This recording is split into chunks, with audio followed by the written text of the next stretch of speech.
DeMix Pro. It's at version 4 now. And we have a couple new algorithms and some other changes.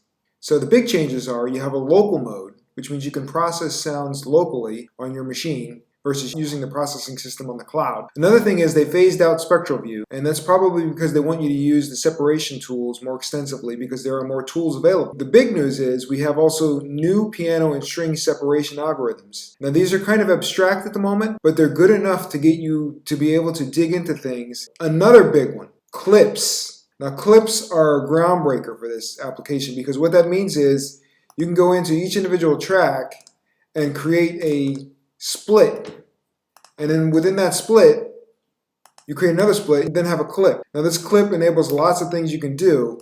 One of the big things is to be able to drag it around. Now another cool thing is they magnetically snap. So if you have a clip over here and this is over here, you can drag this here. The closer you get to this, it wants to snap in there. So that's cool. And then of course if you wanted to just duplicate this one clip, you could do that very easily by selecting duplicate, which is another new feature. And it creates a whole new track with the same track title.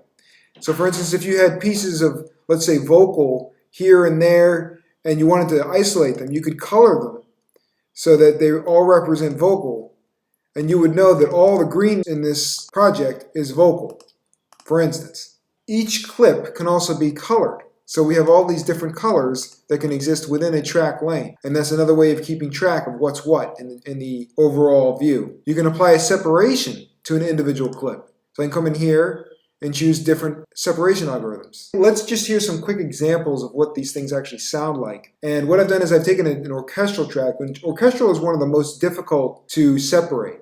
So I'll give them that. And they've done a really great job of creating very convincing results that are very usable for professionals such as DJs and music supervisors. What we have here is piano and orchestra and some choir. So I used the piano separation algorithm and I got this result.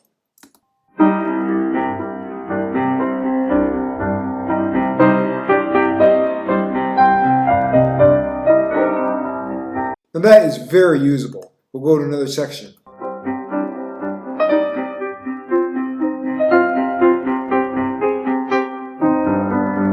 There's some anomalies here and there to the sound recording, but the purpose of these is to create things that you can then, customize later for professional purposes. And so you would want to mask some of these artifacts as needed. The overall track actually sounds like this.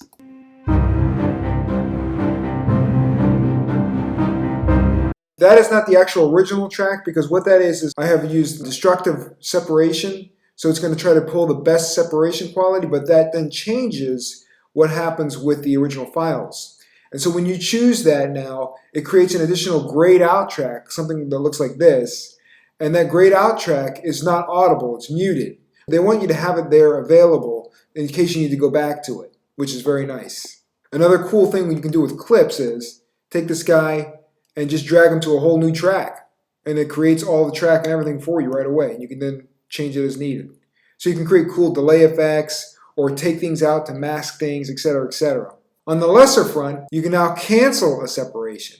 So you have something that's going, let's say I wanted to separate this, apply separation, and okay. And then I say, hey, you know what, I changed my mind, I don't want to do that, I need the processing. Immediately cancels it. Here's an example of a pulled choir. Here's the track with the choir.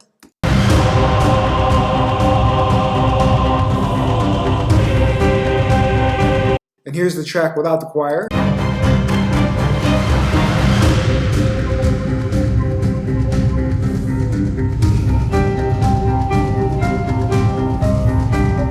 And then here's just the choir.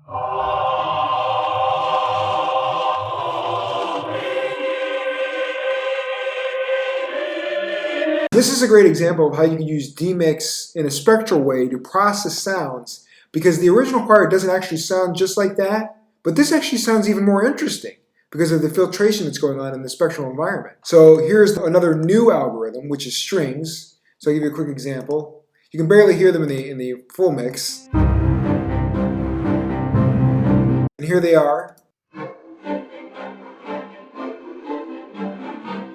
Here's some more, some legato.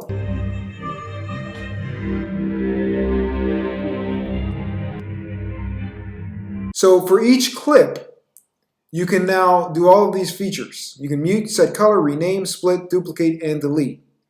That means you can delete the clip, and you can also easily delete tracks. So if I want to delete this, I don't need it. Boom, very, very fast. Another helpful feature is they have the ability to switch the accounts.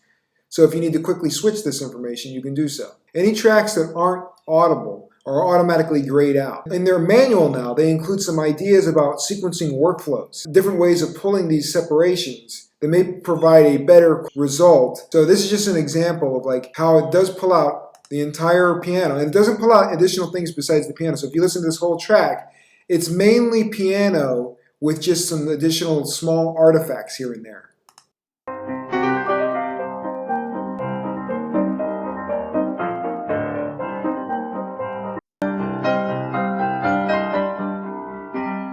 So great work, AudioSourceRE. Great update. Look forward to using especially strings, because it's going to at least pull a lot of that ambient material out that I wasn't able to capture before, to create yet another additional option for professional users to be able to have access to it.